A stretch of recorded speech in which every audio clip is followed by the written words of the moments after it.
she's performing there. And he said, what do you mean? What do you mean? What do you mean by performing? And she said, well, you remember when your sister used to sing around the house and everything? She says, well, she's a singer. She's really a singer, and she's performing with James Brown. And he was just like, oh my God, he could not believe it.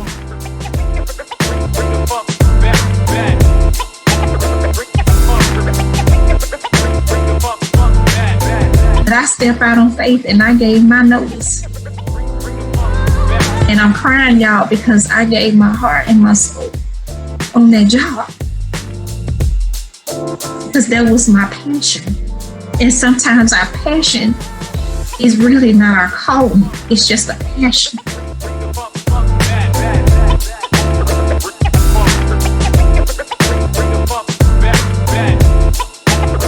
When they say when it rains, it pours.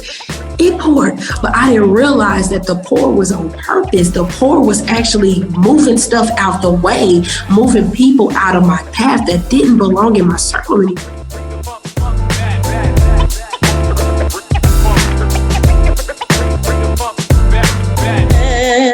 Jesus loves me. For the Bible tells me so. And he looked at me, he was like, this little girl, how old is she? He said, this little girl can sing. Look, this little girl can sing. Yeah.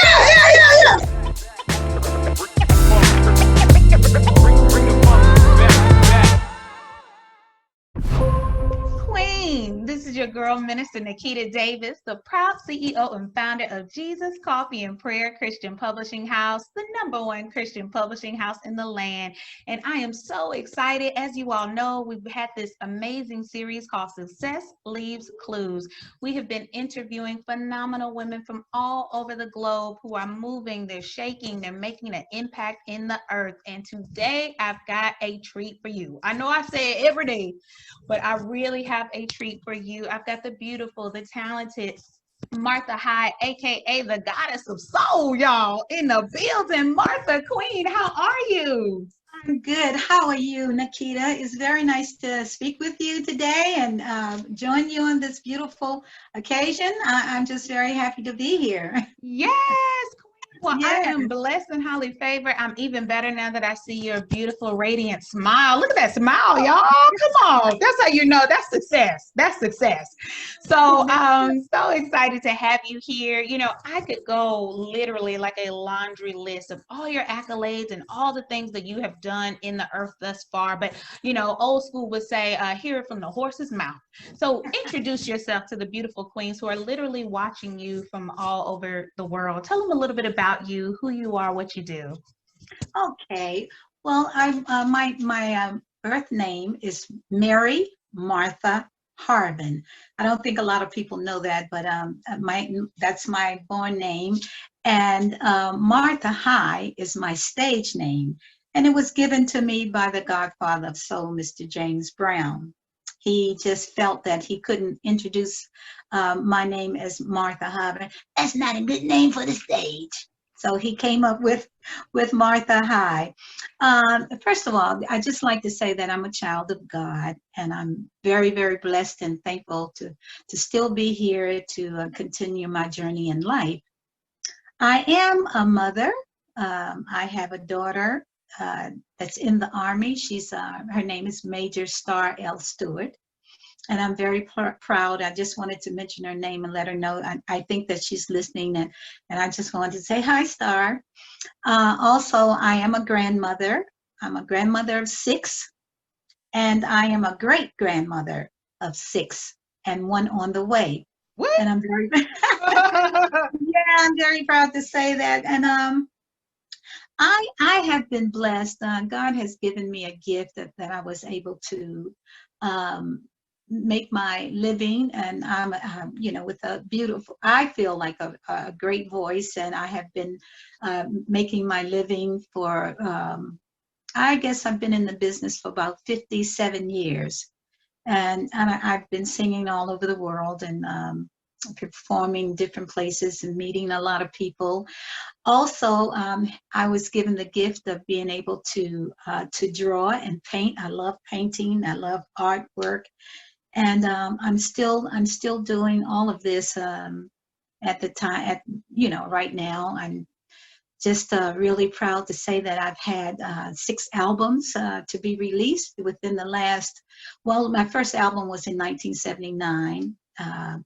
And then 9 years later, I was able to start recording again. So altogether, I have 6 albums that has been released. And I am an author. I have written a book. The title is He's a Funny Cat, Miss High. And that's about my life working with the godfather of soul, Mr. James Brown. I was with him for 32 years, and I was his hairstylist. I was the overseer of the singers and sometimes the dancers, and I was the payroll master. So I wore many hats when I was out there with him. It was quite an experience, and also I'm a lyricist. I write write music. I have recorded great albums and everything. I have lived in France for 6 years. I lived in France for 6 years. I have lived in Spain for the past 3 years, and just been traveling all over the world and enjoying meeting other people, other cultures, working with different bands around the country and everything. And thank God that I'm still able to do this. And I have a new project coming up.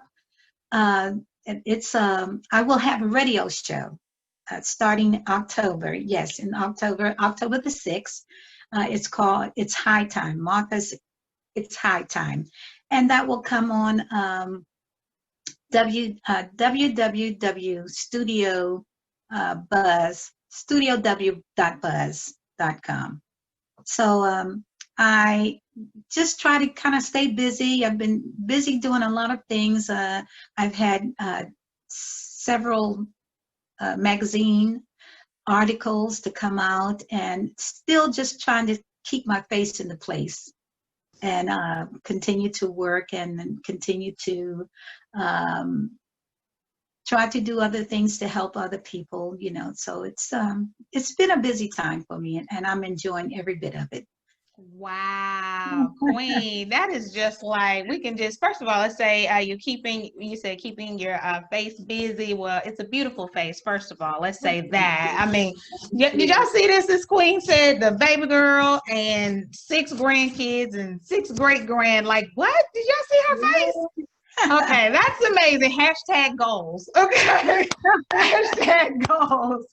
So yes, you are one busy queen bee, and I love it. You just have had the opportunity to really live out your dreams, your God-sized dreams, and that's so important to know that he's at the foundation, and look how he's blessed you and your legacy, and that is just absolutely amazing. And stayed in France for 6 years. I love Paris. I had the opportunity to go a few years back, and I was supposed to go this year, but a little thing called COVID-19 came around the corner. Yes. So I did not, I had to put that a rain check on that, but that's beautiful in Spain as well. Well, fantastic. Well, what I hear you to say is you're creative. God has he has made you a visionary. He's giving you a vessel and a tool to bless other people through your artistic ability, because music is poetry in motion, and so you get to do that. So talk to us a little bit about, when we think about the clues, because this is Success Leaves Clues. When did you first realize as a child, or in your early teens or early 20s, when did you first realize, one, that God had given you this gift, and then 2, when did you really own it? Because I feel like, especially in the body of Christ, it's one thing to know, and then it's one thing to own it. And so we want to teach the queens how to know it, identify it, that you've got the gift, and how to own it. When did you realize that for you, for your music? Well, it was during my teen years that I really owned knowing that I would like to become a singer, and became the singer that I wished to be. But I know when I was very young, I used to run around the house and at least I thought I was singing. I would la la la all around the house and sing, just little high notes and up and down and everything like that. And my brothers, I had 3 brothers, and they used to tell my mother, "Will you please tell her to stop all of that noise?"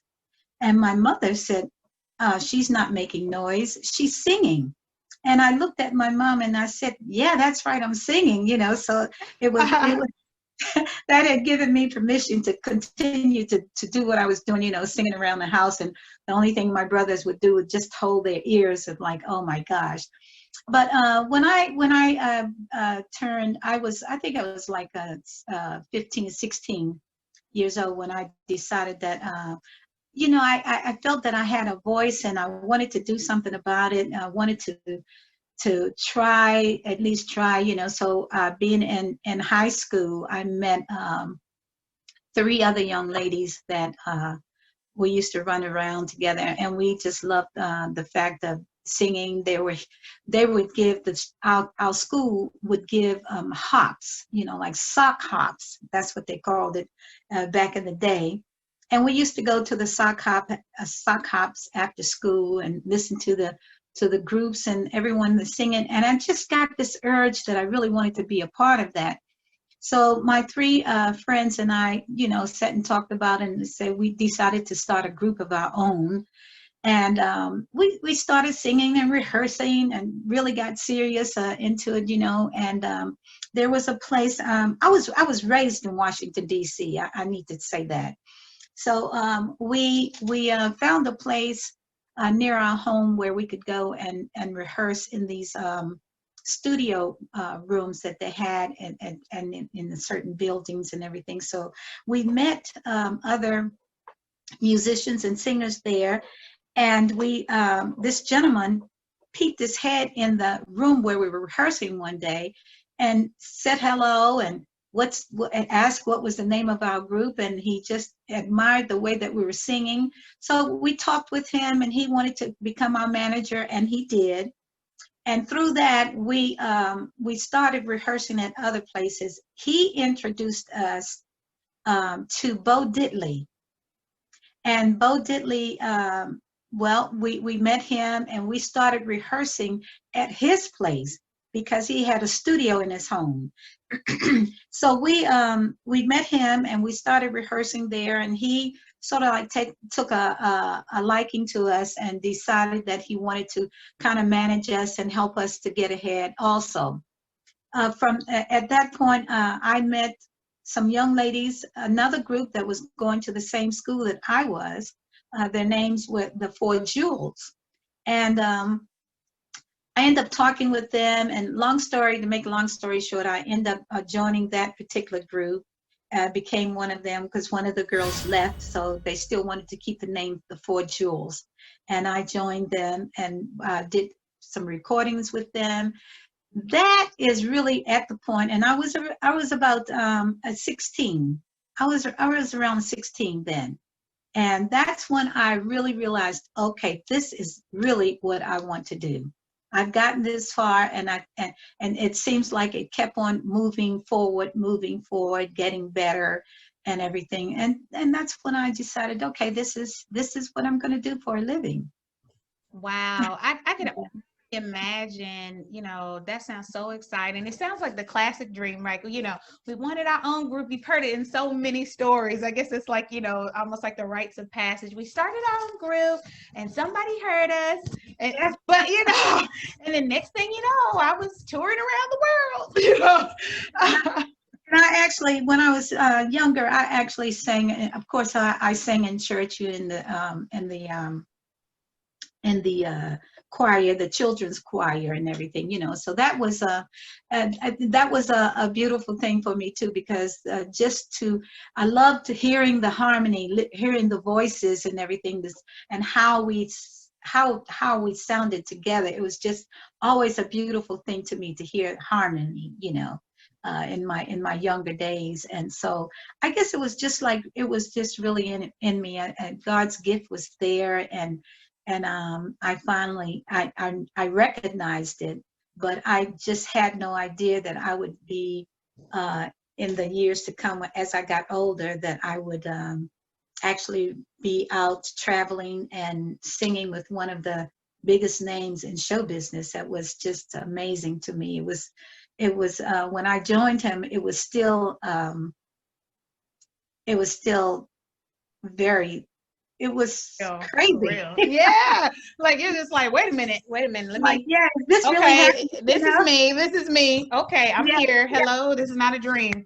Yes. I can only imagine. That is so fantastic. Isn't it beautiful? You know, I had an opportunity to speak with another queen. I'm so blessed to be able to connect with women all over the world, amazing women such as yourselves. And I was just speaking with a woman, and I said, it's so great. Like, when you think about your dreams, many times God will give us dreams from our youth, but it's up to us to identify. You know, I run into so many women and they're not sure, what should I do? What should I be? What should I, you know, and it's like, I tell them, go back, think back to the dreams of your youth. What was that God put in your heart when you were a kid?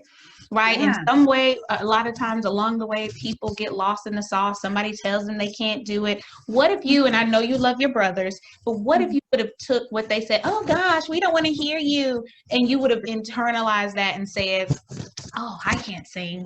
Yeah. And just zipped it up, but you didn't, you know?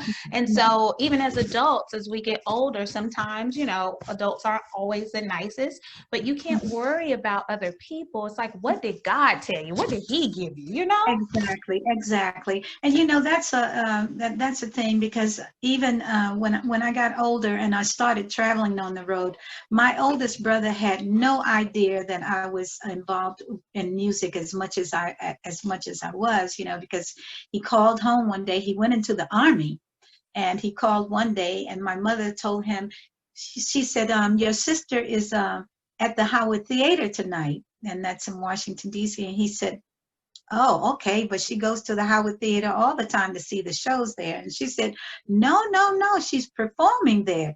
And he said, what do you mean? What do you mean? What do you mean by performing? And she said, well, you remember when your sister used to sing around the house and everything? She says, well, she's a singer. She's really a singer, and she's performing with James Brown. And he was just like, oh my God, he just could not believe it. Yeah, he was in awe. And the beautiful thing about it is that all of my brothers and my parents were very, very supportive to me, you know, as I grew up. And speaking of dreams and everything, you know, I wrote one of my albums called It's High Time. I wrote most of the songs, maybe except for 2 or 3, but all of my songs, all of my lyrics was given to me through my dreams. And I always felt that was such a blessing. And I'm sure I'm like most singers or musicians or something. If you dream about something, you know, you usually keep a pad and pencil beside the bed, you know. And a lot of times I immediately wake up and I write what I heard, or either I get my phone and I'll hum in it. And long time ago, you know, there were like little cassette tapes, but you punch and you sing what you hear. I could even I imagine myself on stage at times, you know. But I always felt that this is God's way of telling me, you know, and giving me the ideas and the dreams, you know. And I just felt like those things that I dreamt about and everything has come true. God is awesome. He is really so awesome. God is so Very good. awesome. And I love what you said, thinking about the theme of the success leaves clues. Queens, I hope you picked up that tip. I know she's telling us some amazing stories and what God has done for her, but she gave a really tangible clue. She said she kept a notepad, pen, and paper near her bed. And many visionaries are like that. I do the same thing. I'm a notebook journal fanatic. Literally in my office now, I'm looking at literally 1, 2, 3, 4, 5 journals right now spread out, and there's probably one on the floor. So with your dreams, and like you said, you will hum it into your phone. Those are tools and outlets when God wants to speak to you, and he speaks to us all differently.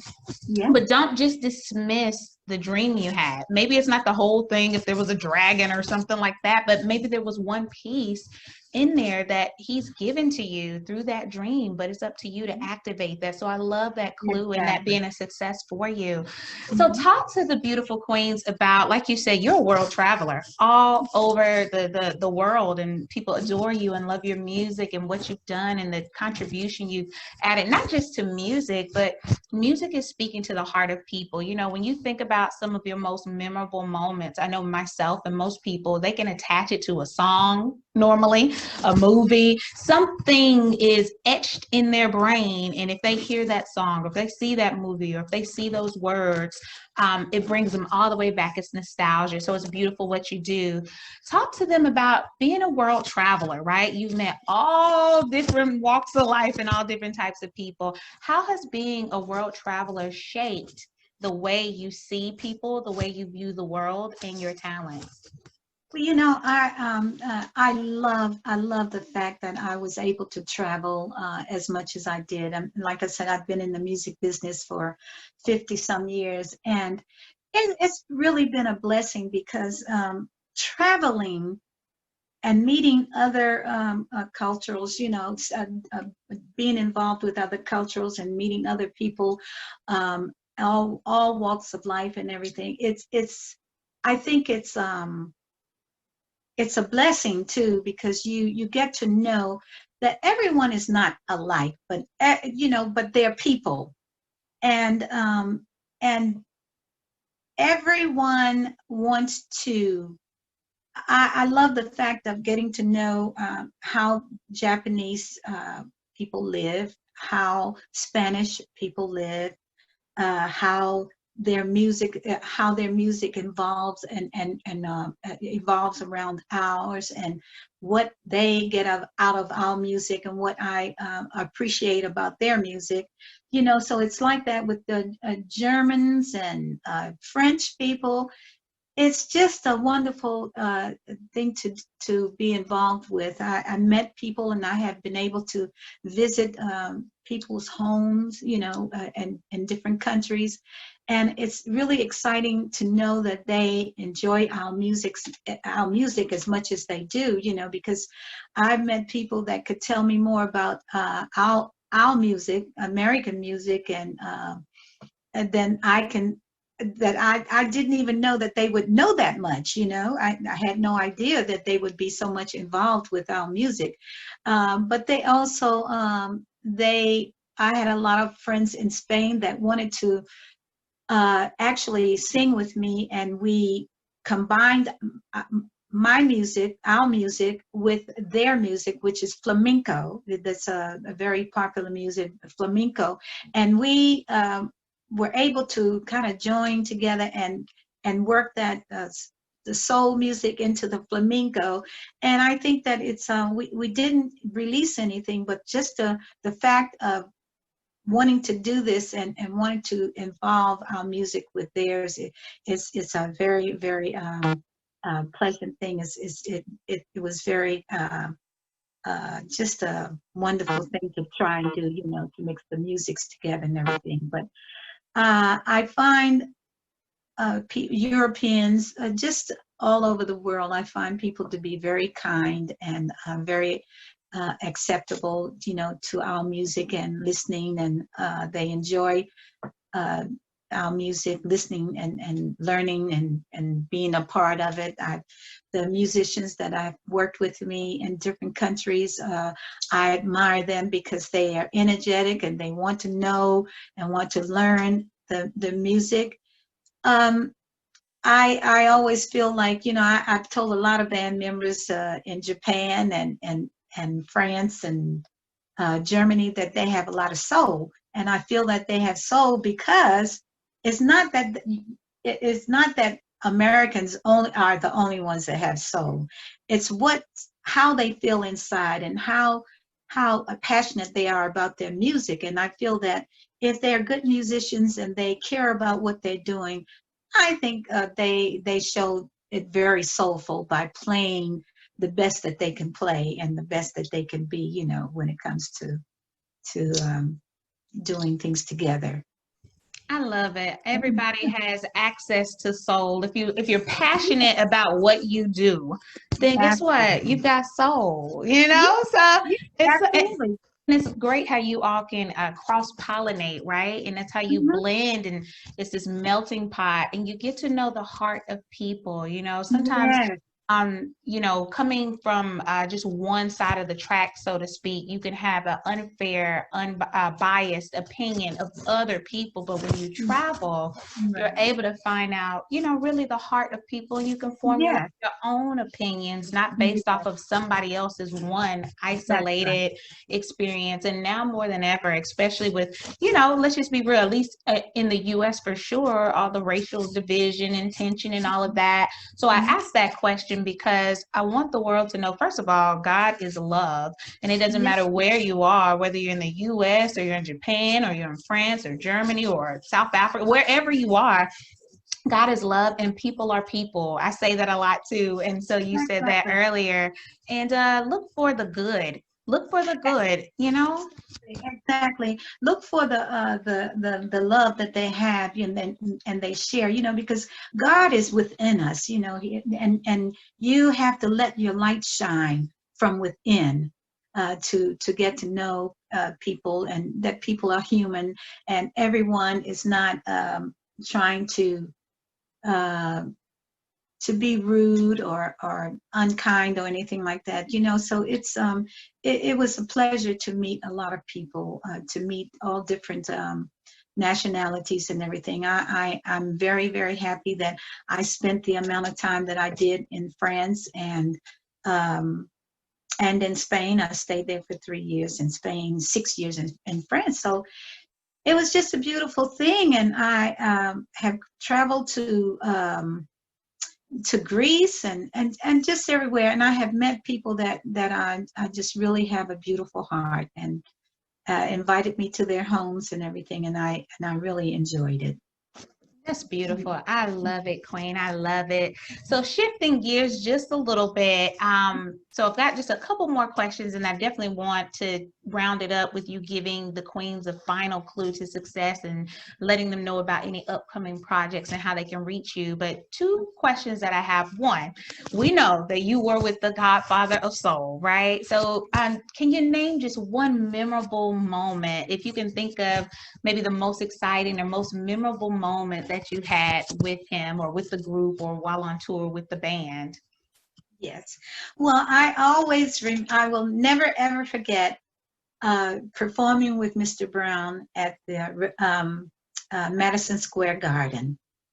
That was just a beautiful time for me, because Mr. Brown had me on a pedestal, and we had the album Payback. The album Payback was out, and the reason why he had me on the pedestal, and I was just kind of like hovering over the band and everybody, just way up in the air, and I was like so excited, and kind of a little afraid too, because I had never been on a pedestal and up that high before over the band. But the reason was because the song, the Payback, that Mr. Brown had recorded, I am the first voice that you hear when the music starts, and so it's like a high C note that I hit at the beginning of the song. And so standing on that pedestal, and when the music started and I sang that note, it sounded to me like it just went all the way around in the Madison Square Garden. You could only just hear my voice, and I was like, oh my gosh, this has never happened before. So I was so excited, and that was just one of the best times of my career, to do that. And one other time when we played the halftime for the Super Bowl, that was in New Orleans. We played the Super Bowl, and I think that it was, I might be wrong, I can't remember the exact year, but I think it was 1996 yeah, 1996, I think it was, that we played halftime for the Super Bowl. And having a rehearsal before the show, the day before the show, it was okay because no one was in the bleachers or anything like that. But the day that we performed and walking out there on that field and just seeing, what is it, 20,000 or 30, I don't know how many. Billion people. It felt like anyway. I felt like a little ant, and I could not believe this. I was so amazed because I'm not really a football fan. So I've never really been, the only football games I've ever been to was in high school. So I never have been into such a huge place, where so many people would be and everything. So that was one of my most wonderful experiences of being with Mr. Brown, is to play those two places. And of course the Radio City Music Hall. Okay, so shout out Radio City Music Hall in case they're listening. They want you to come back. But that is beautiful. I can only imagine. I mean, in those places, Madison Square Garden, which everybody knows. Anybody who has an inkling of an idea, if they're an artist, they want to perform there, and you got to be there with Mr. Brown, James Brown, and then to be the first voice. I mean, I envision that because I too am a visionary, so I literally can see you up high, voice just shining out, and it just reverberating all over, and you're just like, this is so real. Like, somebody pinched me. Is this me? Am I in heaven? You know what I'm saying? So that is beautiful. I love that. And then, like you said, for the Super Bowl, the halftime, that is amazing. So that is just, it was great. I'm so happy for you, and you shared that perfectly. Queens, I hope you're getting excited. If you're taking anything from this, I pray that you're taking that your dreams matter. I hope that you're taking that, hard work and perseverance pays off, and that even the sky, I tell my queens and my clients that I work with, even the sky is no limit. When you are seeking Christ and he's at the helm of your life, I mean, your gifts will make room for you, your talents will make room for you, and you can have a beautiful life. I pray that you're already doing that, but certainly, Miss High, you are a glowing example. Thank you. Of that. And so the last question that I'll ask you, Queen, before we get into what other upcoming projects you've got that you can share, because I know some things are privy, and you being able to tell them how they can reach you. 2020, like I said, has been a shift for everyone. What have you done to stay relevant? I know you spoke a little bit about this at the beginning, but what have you done to stay relevant? And what tip or strategy would you give to another queen, whether she's a singer or not, just a goal-getter, business-oriented woman? What kind of tip would you give her to make that shift in this season so she can be all that God has called her to be? Yes.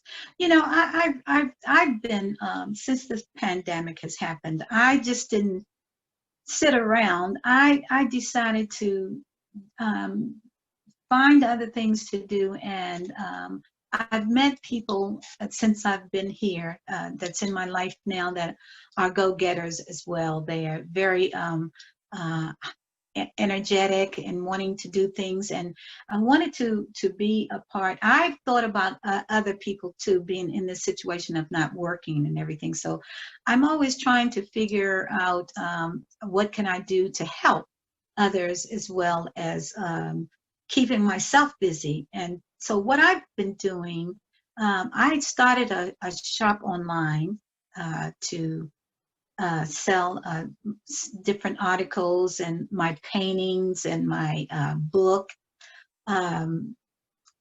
online, just to kind of keep busy and doing things. I know that I just didn't want to sit down. And I'm also writing another book. I'm writing a book with a young lady by the name of Yamaja Jubilee. Her and I are getting together to write a book together, and so I'm keeping myself busy as far as that is concerned. And I'd like to. I'm keeping myself. How shall I say it? I like to keep my face out there to let people know that I'm still in the music business. I'm still doing things to stay busy and to stay involved in the music business, as well as just starting other projects, as I don't know if I said it or not, but I do have a radio show that's, yes, I did say that. I do have a radio show that's coming up in October.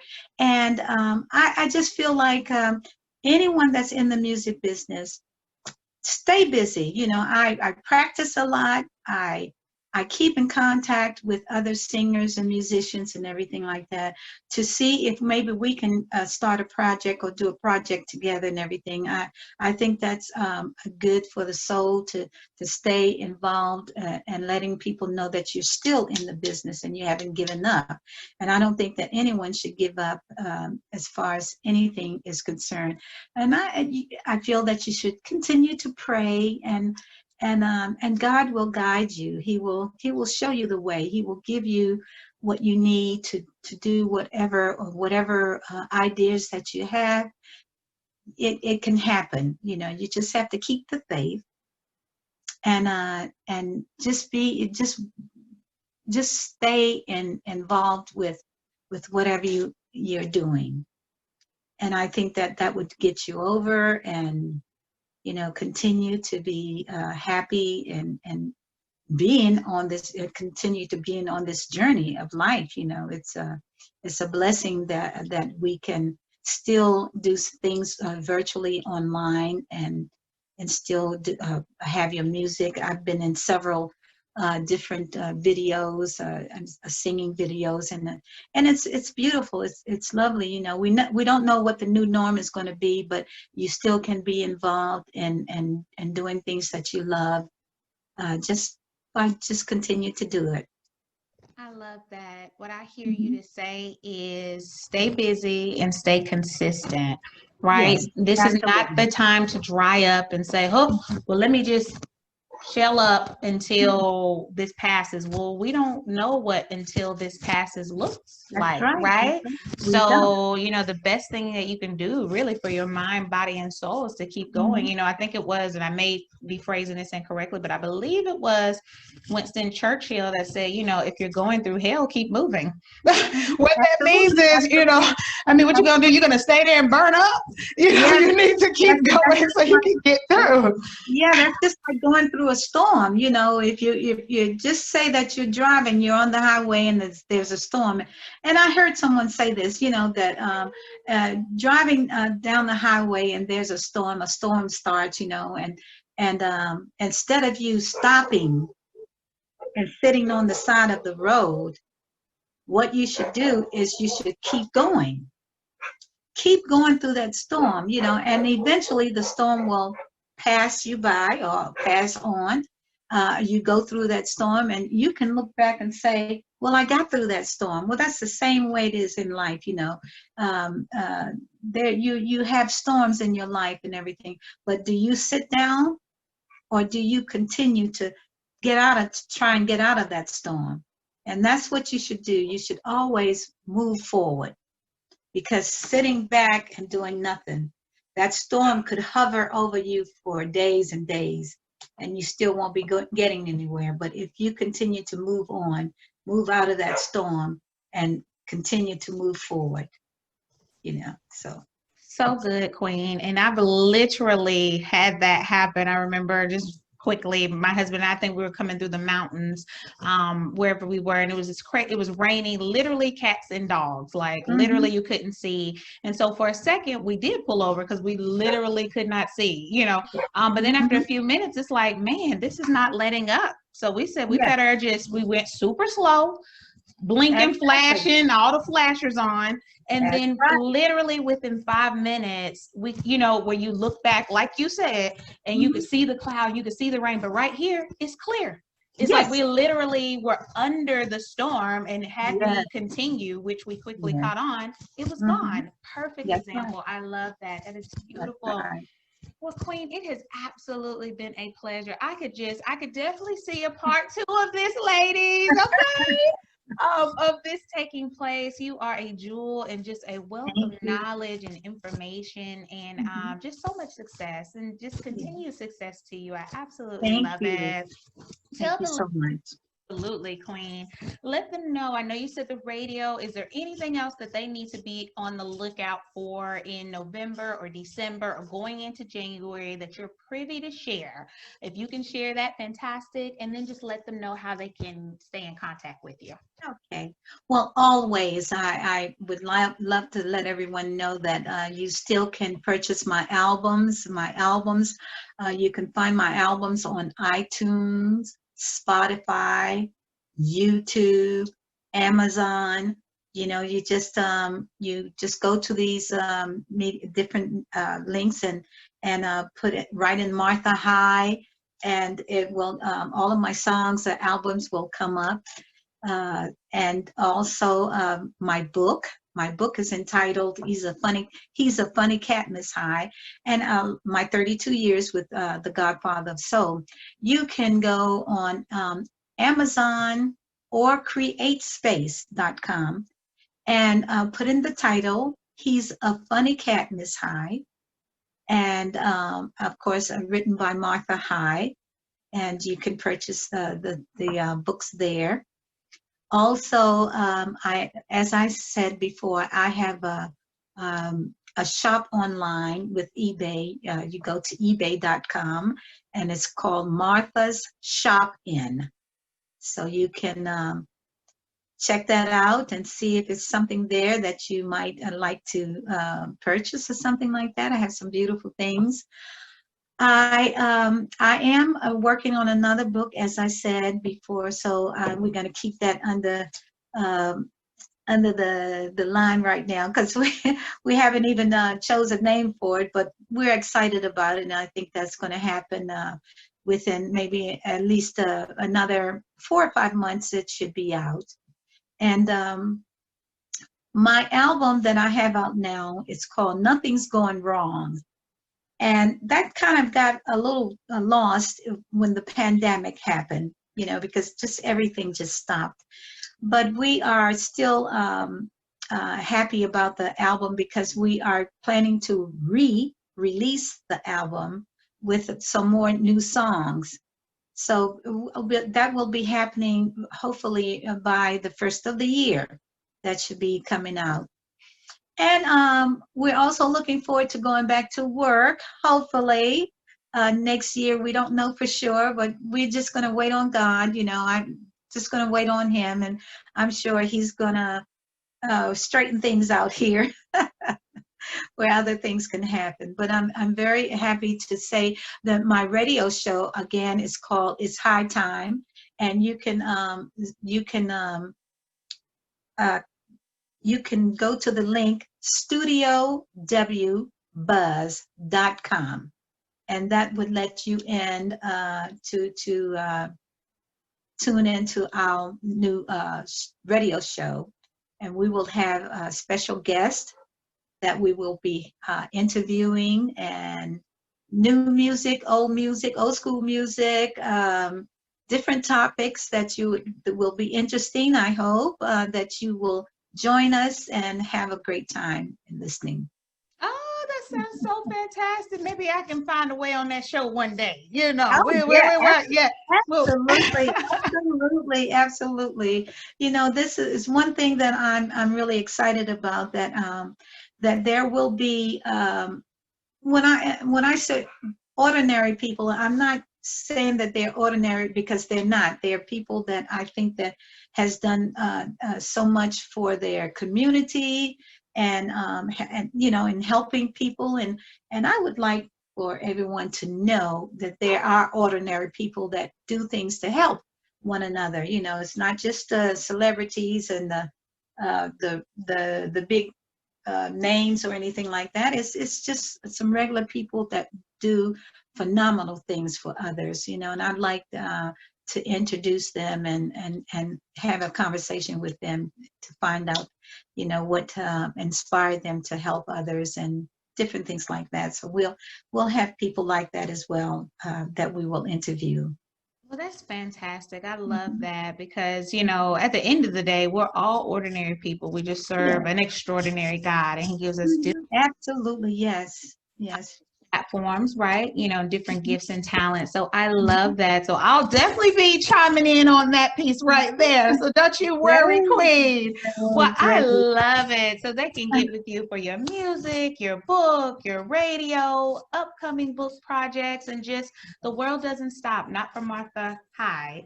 So I love that, Queen. Well, I just want you to continue to glow and grow and just do amazing things. I definitely speak blessings over your life, and it's been an honor and a privilege to have you here with us for Success Leaves Clues. Absolutely.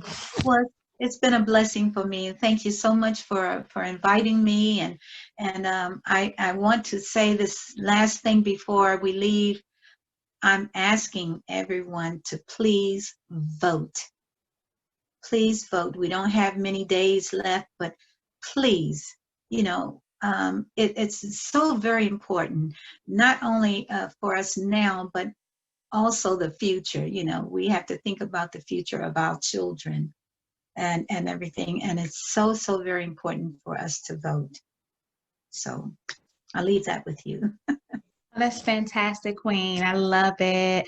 Well, look, Queens, this is your girl, Minister Nakita Davis, the proud CEO and founder of Jesus Coffee and Prayer Christian Publishing House, the #1 Christian publishing house in the land. And you have just watched a phenomenal episode of Success Leaves Clues with the one, the only Martha High, aka the Goddess of Soul.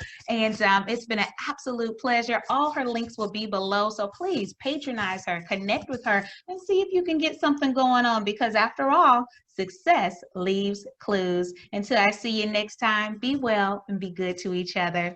Bye. Bye-bye.